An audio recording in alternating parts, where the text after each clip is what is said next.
Hi, welcome to the Product Momentum Podcast, a podcast about how to use technology to solve challenging technology problems for your organization. Hey, Sean, how's it going? Good, Paul. I'm excited about this one. My brain is tired. This guy is smart. So we just talked to Nate, and I think the big takeaway is read a lot, but get your hands dirty. Love it. In the academic space, we tend to take a theory and experiment on it, but in business world, we have to actually work in reverse. That's the quote I got from him. Like we have to take a problem to solve and then use the science and work backwards to figure out what to experiment with. It was a great podcast. Get your pencils ready. All right, let's get after it. Let's get after it. Well, hello and welcome to the show. We are excited to be joined today by Nate Andorsky. He is an entrepreneur who uses behavioral science to build digital strategies and technology for today's most innovative companies and nonprofits. He believes the key to unlocking the potential of technology lies within our understanding of the psychological factors that drive human decision-making. And by combining scientific findings with outside-of-the-box thinking, he helps turn human understanding into business advantages. Nate, thanks so much for taking the time to join us today. It's been fun getting to know you, and we're really looking forward to diving into some of the thinking that you shared. As am I. Thanks for having me on the podcast today. I'm really excited for our conversation. Yeah, absolutely. And I want to jump in with a general question just for terms, and I guess pencil and paper warning for our listeners. You're probably going to want to take some notes here. So I want to just start with some terms because I think they're important, especially in the conversation that you're having with the community. So behavioral science as opposed to data science. As product managers who are focused on Scrum and empathy and trust and UX and all the things that go into being a good product manager, data science, behavioral science, they seem adjacent to me as someone who's a non-specialist in the field, but a fan of both. What is the difference? What's behavioral science and how should product managers think about it? Yeah, definitely. And it's an excellent question. And the way I like to think through this is, behavioral science basically studies the social, emotional, and cognitive factors that drive us to take action. And we'll get deeper into this, but basically there's a lot going on that affects our decision-making that we're not consciously aware of. And what behavioral science does is it creates basically a framework and starts to lift up what are the types of things that are going on in our environment that are affecting our decision-making that we're not consciously aware of. And behavioral science is the yin to the yang of data science. So data science basically tells you, who is likely to do what, but then the question becomes, how do you get them to do that thing? And that's where behavioral science layers into that. I love that answer. I think that really sums it up for me in a way that I haven't heard before. That's a really clean breakdown. So I want to jump into a hypothetical. So a question that you've posed is in this fictional insurance company, and they're trying to reduce fraudulent claims. And you pose this idea and asking a few product managers and business managers, the answers that you typically get are, well, you need to improve the process, or perhaps you need to do some machine learning to understand, as you said, who's more likely to do the thing. But you flip the question on its head. How do you think about solving problems when you're trying to institute a change in a product ecosystem? Yeah, so the way I like to think about this is you want to really first and foremost zero in on the behavior that you're trying to change and then work backwards from there. I think oftentimes when you're building products, you can get into this habit of thinking solution first, right? And with the hypothetical insurance idea that I proposed was basically saying, listen, if you're trying to reduce fraudulent claims, how would you go about doing that? Most individuals will say, well, you need a better system in place of checks and balances. You need to do more research when people file a claim, et cetera. But if you look at this through a behavioral first approach, what you'll start to think of, the real problem is a broken system of trust. If everyone was trustworthy and nobody filed these fraudulent claims, you wouldn't need to put all these barriers in place to catch the bad actors. So if you start to ask yourself, well, if trust is really what I want to fix, what does that begin to look like? How do I create a system that makes people more trustworthy? And Lemonade, which is actually a homeowners and rentals insurance led by Dan Ariely, employs a number of different ideas and concepts to build a stronger system of trust to therefore reduce fraudulent claims as a byproduct of that.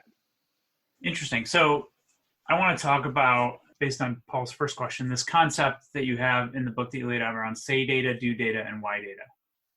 So can you talk about it in that context? Sure. So Most companies, or when you're building product, we typically find that they'll collect what we refer to as two different buckets of data. The first one is say data, and that is anything your user is telling you. Usually you'll collect these in the forms of interviews and focus groups and surveys. Anything your user is telling you verbally or in some sort of written form.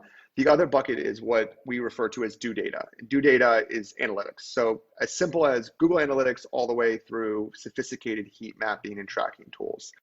And what we'll often find is that the say data and the do data don't match up. Your users tell you one thing, if you build this feature, I'll use it, etc. And then you build it and they don't use it the way that they said they would. What we look to do, and that's where the title of the book comes, is decode the why data, WHY. And basically what the why data does is explains what are the subconscious factors that are actually driving user behavior, the types of things your users aren't even aware of themselves. Because once you understand that, it provides a foundation and a framework to then create products and make product decisions. Great, and that's where the behavioral economics comes in. And Dan Exactly. Relly's work and Richard Thaler's work and Daniel Kahneman's work and all those, the greats in the space of behavioral economics. So how do you use that information and that science to analyze the why? This is what I'm really interested in getting at the root of. So, it starts off with a pretty robust academic literature review. There's a lot in regards to what drives behaviors in academia, but most of it stays in academia. The research precedes the implementation by about 15 years or so. So the first thing we do is we go into academia and we begin to hypothesize what do we think is driving behavior based on what we know about human behavior. We map those to what we refer to as behavioral drivers, which get mapped to behavioral solutions. And then we came up with different concept ideas and designs to offset those. I love what you said about the academic research. There's like a 15-year delay on it actually getting into the market. Why do you think that is? There's a lot of reasons. I think it starts with the way that individuals in academia are incentivized. Oftentimes, they're trying to get tenure, they're trying to do research. There's not as much of an incentive to actually implement it. I also think it takes a sophisticated individual to be able to understand how to take an academic theory or research and figure out the different ways that it can be implemented is one big reason. Also, it's interesting when you work in the applied space, you're working backwards, right? So in academia, you have a theory or an idea that you want to test, right? But in the applied space, you have a problem you want to solve, and then you have to work backwards into the different theories, right? And it's a completely different way of thinking about it. And then furthermore, too, as it relates to technology and digital, you have to have this interesting skill set of behavioral science knowledge, understanding of the application, but also the technology and product experience and background to understand how to bridge that gap. Love that concept of having to work backwards. That's a really unique way of looking at it. That's a nice nugget. I want to jump in here and ask a question about user research specifically, because we're talking about say data and do data as sort of fundamentally opposed in terms of actions and behaviors don't always match.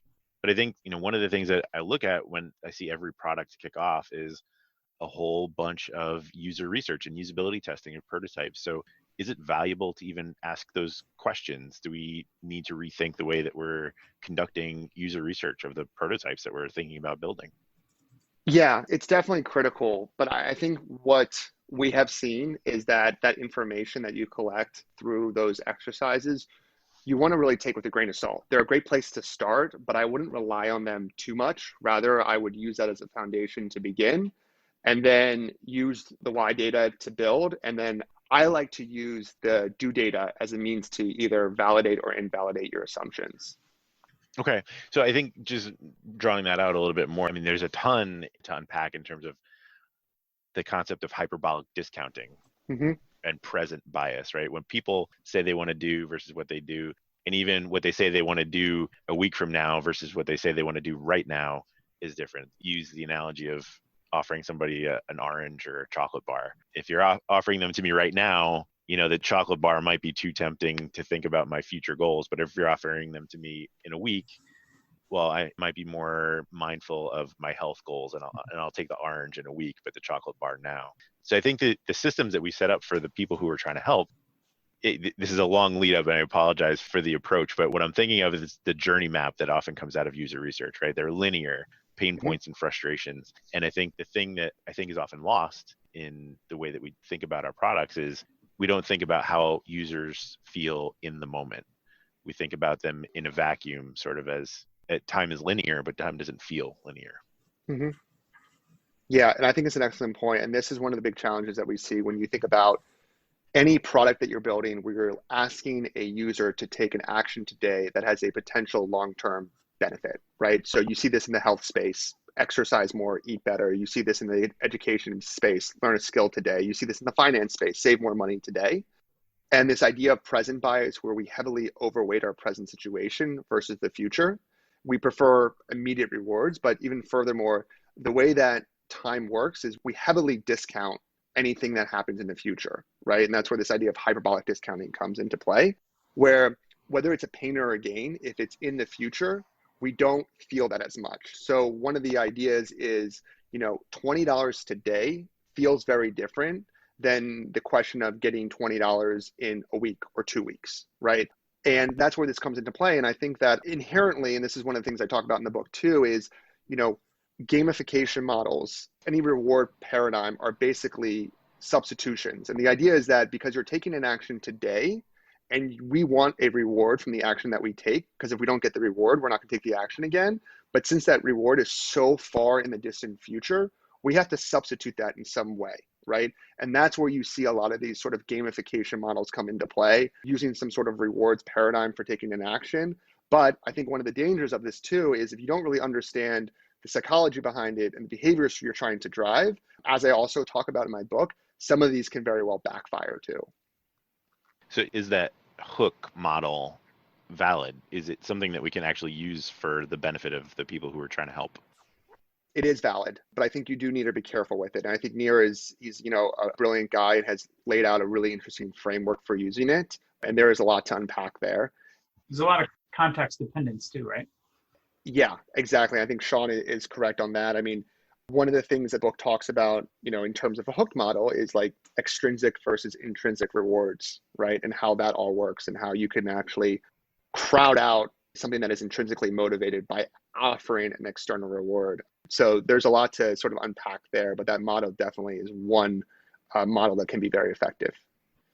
All right, so I got a question for you. So we talked about this a little bit in the pre-call, but it was in 2003 that BJ Fogg really published the first book kind of bridging technology and persuasion psychology. It was his textbook on, I think it was titled Persuasive Technology from Stanford. Mm-hmm. And I do think that there are lots of companies that understand this a lot better than we think they do out there in the world, and they're taking advantage of it. Things that they've come up with through experimentation like infinite scroll and a lot of the stuff Nir talks about now, for whatever reason, he's kind of flipped his thinking on how we should be using this stuff. And there's a big problem with this knowledge, like you said, because the academics are 15 years ahead of most of the rest of the world. The ones that are using this stuff are finding some tremendous success. They're using this science. And I don't think that it's always being used in the right ways. So the intent becomes more important. I completely agree. I think that, this is extremely powerful, right? And you've seen it through the way that some of these giant tech companies have leveraged it for not so good things. But I think that the people that are using it and are integrating it, I think they have an ethical and moral responsibility to ensure that they're doing it in a way that is, bettering the end user. That the idea is that they are using these tactics and these nudges to help their users do the things that they already want to do. I always talk about this idea of becoming better versions of themselves, but I agree with you. It can be used for evil. And I think part of it is our responsibility to ensure that it is used in the right way.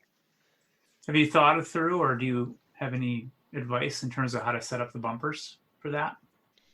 Yeah, it's a moving target, and it's a very good question. My baseline typically goes back to this idea of, are the types of things that you're trying to get your users to do line up with their initial intent, right? So if you have some sort of fintech app and you're trying to get people to save more money, are the behavioral science nudges that you're building into your product, are they helping to achieve that goal?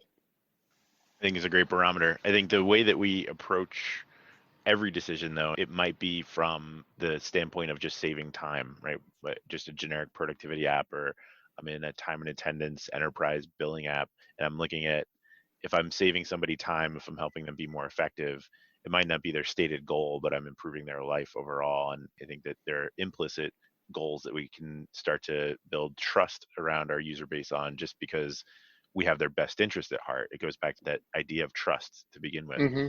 I think that's a really profound statement, probably one that we don't talk about as a community often enough, but I think that's really a powerful concept. I want to come back to a more practical application of the say data, do data, why data, right? So how do we take the intentional vocal feedback, written feedback in say data, the metrics and analytics around the do data, and extrapolate the why, right? The formula seems simple on its face, but it really takes a lot of work to find that delta. Like, what is the thing that they're trying to do and why aren't they able to do it? So what are some of the tactics that a product manager can implement in their day-to-day to start to find these areas of improvement in people's lives? So split testing is, I would say, number one. And like in academia, randomized controlled trials are the way that you go about doing that. And split testing is more or less the same type of thing. But like, let me just sort of walk through a hypothetical here so I can kind of put it in concrete terms. So let's say you have an app that helps people save money every single month, right? And what you're getting from your users is they're telling you, like, listen, the reason that I'm not signing up for your app is because I don't have enough money to save, right? But you look into the do data and you find out that, it's actually interesting is once people sign up for my app, they don't cancel. So the big issue is getting conversions, right? So then you would say to yourself, okay, that's interesting. What does the academic literature say about how people view money and how people view time? So you would say, okay, well, I know that, for example, the academic literature says that there's this idea of mental accounting where we tend to bucket money differently depending on quote unquote where it comes from, right? So let me set up a landing page or a Facebook ad that says, sign up for my app, use your tax refund money to sign up, right? Because the idea of your tax refund, even if they're not actually taking their tax refund to save money, just the mental accounting, when you get your tax refund, you don't think of it as earned income, so you're more likely to sort of spend it on whatever. You could set up a Facebook ad campaign to basically just kind of like test that concept in that theory. And if you see a higher click-through rate or conversions, listen, does that mean it's going to work? No, but it means like, okay, hypothetically, you could be onto something. And then from that, you can begin to iterate actually into your product deeper and deeper. But it's a really great way to just do some preliminary testing to try to see if a behavioral science theory has some legs to it. Cool.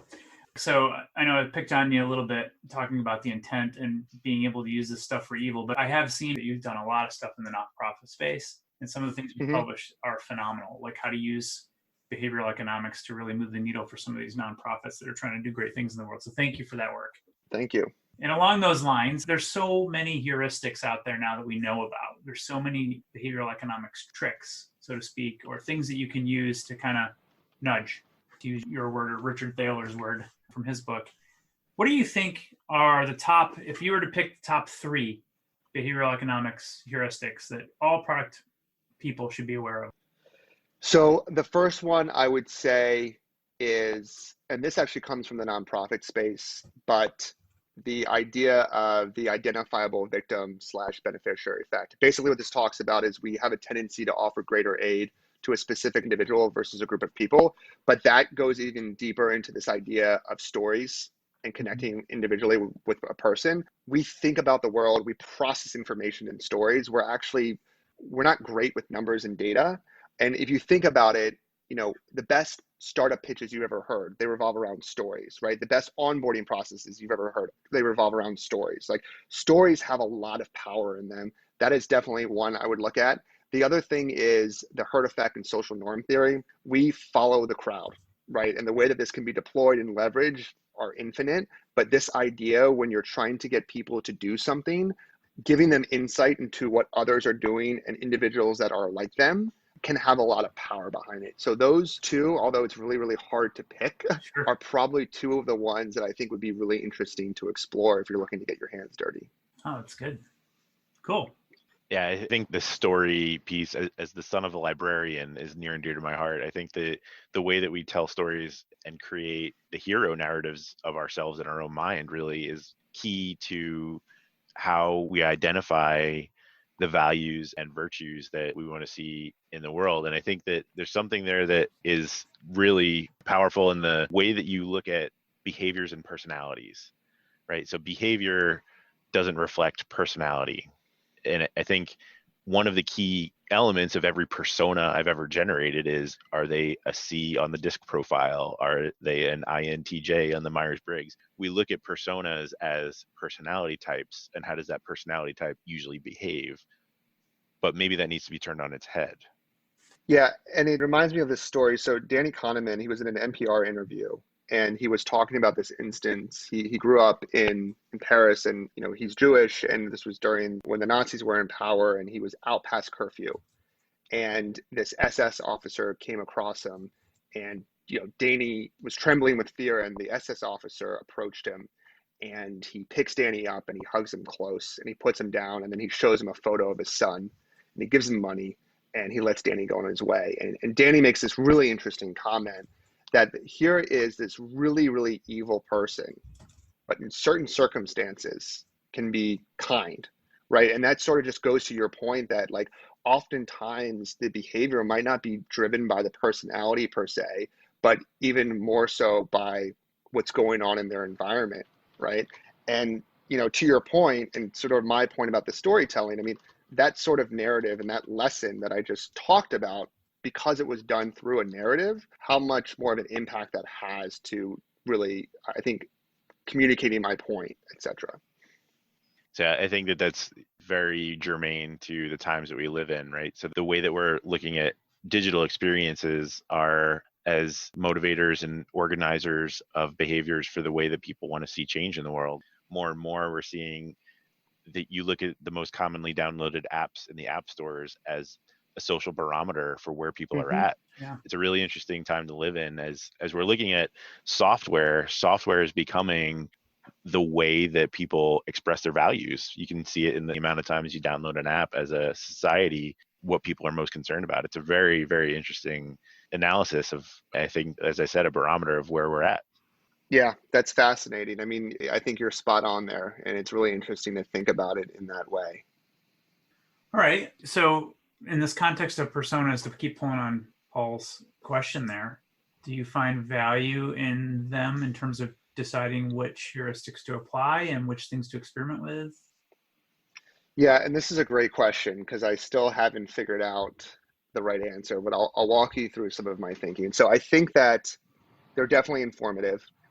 When behavioral science became popular, one of the thinking was that these heuristics are not industry specific, they're not individual specific, but they're human specific. We all sort of fall, I don't want to say fall prey, but we all operate in the same way that, loss aversion, where we feel loss is twice as great as subsequent gains, it's sort of independent of demographic information. One of the things that I think has come to light in the past couple of years is that that's true for some of these cognitive biases that we have, but there's also ones that do show a stronger correlation in certain cultures and religion and demographics, etc. So I would say I still am not sort of 100% sure where that line is, but it's definitely something that we continue to research on an ongoing basis to see how much the personas impact the heuristics that we imply. Interesting. So there's not a lot of data on, like, does this type of person or personality respond more or less to, I mean, we know for a fact different people are, let's use loss aversion as an example. There's different people that fall into the trap of Las Vegas. Like, the entire city was built around that single heuristic. Sure. Certain people that don't. Right. But how do you determine like what people will be more susceptible and which won't without doing, experiments? I mean, I think you would have to experiment to sort of get there. The other thing is about Las Vegas. I mean, that's interesting too, right? So that sort of gets into the whole idea of gambling machines and why those work and the variable scheduled reinforcements, et cetera. I mean, the other argument to be made there too is like anybody could theoretically, under the right conditions, be conditioned to become a compulsive gambler, right? So there's a little bit of, is it that the environment has created pressures in a way that they are now that way? So therefore, any sort of quote unquote user persona with the right pressures could be molded to that type of activity, or vice versa. I find this really interesting. Yeah, super interesting. Most of the folks listening to this podcast are product managers, senior product managers, directors of product management. I think that the way that we're thinking about building out backlogs can start to feel rote when we get too into process. And I think the behavioral science aspect is a way to elevate our thinking. Can you share some ideas about how do you come up with new ideas? I know the way that we're looking at the market and the heuristics are good strategies, but what are some ways in the day-to-day that a product manager can help their team generate new ideas and help take a mature platform to the next level?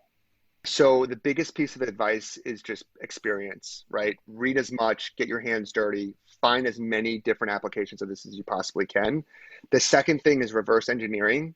So oftentimes I'll go and just look at different products that have been built, user interfaces, and sometimes there is behavioral science built into that the product managers didn't even realize they were doing. But they got there eventually through split testing and optimization. But I will tell you that our biggest breakthroughs come with a new intervention or a new design that is pieced together from 4 or 5 different things that we have seen work. And I think as a means for doing this as a part of a process, if you have a team of 6, right, everyone goes and does their own research and comes back with maybe 4 or 5 different ideas, and you sort of come together, then iterate all of them, like a design thinking type of model. But, it's interesting because I talk about this in the book too, is like, how do you become really good at this? And I think it's like anything else. It's literally pattern recognition, right? Over time, just experience, you just build up that knowledge bank, and that's what becomes really, really powerful. And read, but get your hands dirty. Like, that's the biggest piece of advice. And that just goes along with this idea of just building products. Like,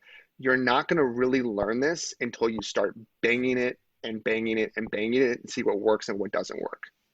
Yeah, just more evidence for the need to have a really good practice around multivariate testing, because we don't know. Exactly.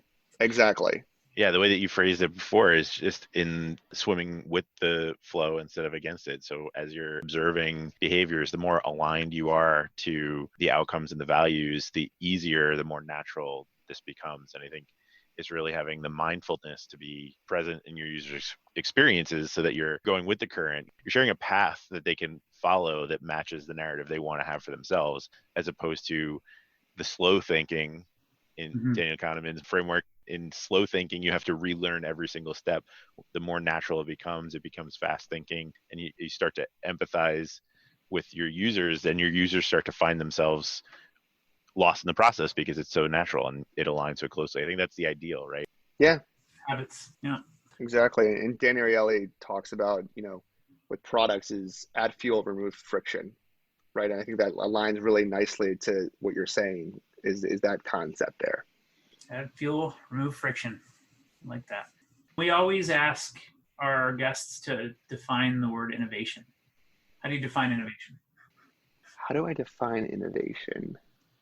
For me, I find innovation, and where I get excited is cross disciplines of various different studies and ideas, right? So what I love about behavioral science and product design, and what's really interesting about it, and there's a great podcast called It's All a Bunch of BS by Nick Hobson, and he gets into this, and that if you start to dig into the behavioral science, you start to find that it's layered on top of anthropology and sociology and all of these different disciplines. And it's not that the research doesn't exist, and it's not that people aren't studying this. It's just everything is so siloed. And innovation is when you start to understand how all of this fits together against all of these different disciplines. And that's where the real power of this way of thinking really comes together. Good artists borrow, great artists steal. Right? Right? Yeah, although I'm not sure the exact meaning of that quote applies, but In context, it makes sense. it does. I want to ask one more zinger for you. We've talked about plenty of books so far, and I'm sure it'll be in the show notes as a link out. But if there's one that you could point to as a recommendation, what you're reading or what you've read in the past, what's a book that you'd say everyone should have read to be a successful product manager? So if you're coming in with a good understanding or a sort of a product tech background, I think Nudge is the great book to read. That will give you a really good overview of behavioral economics and how it can be applied. Thinking Fast and Slow is another really good one. The Elephant in the Brain is really great too. That talks more about sort of the neuroscience piece of everything going on. But those 3 books, I would say, are probably not your typical like product manager books, but it would be great books to explore. That's outstanding. Well, thank you for giving us early access to your manuscript. Sure. And congratulations on getting your book published. Thank you. It's a gift to our craft, and we really appreciate you joining us on the pod today. Yeah, this has been great. I'm sure that you can tell by the way that I talk about it, I get really excited. Yeah. So anytime anyone says, hey, you can get on a podcast and just talk about it for, half hour, 40 minutes, I'm definitely excited to do it. Well, Nate, thanks so much for taking the time today. We really appreciate it. We know that our audience does too. So cheers. Thank you. Well, that's it for today. In line with our goals of transparency and listening, we really want to hear from you.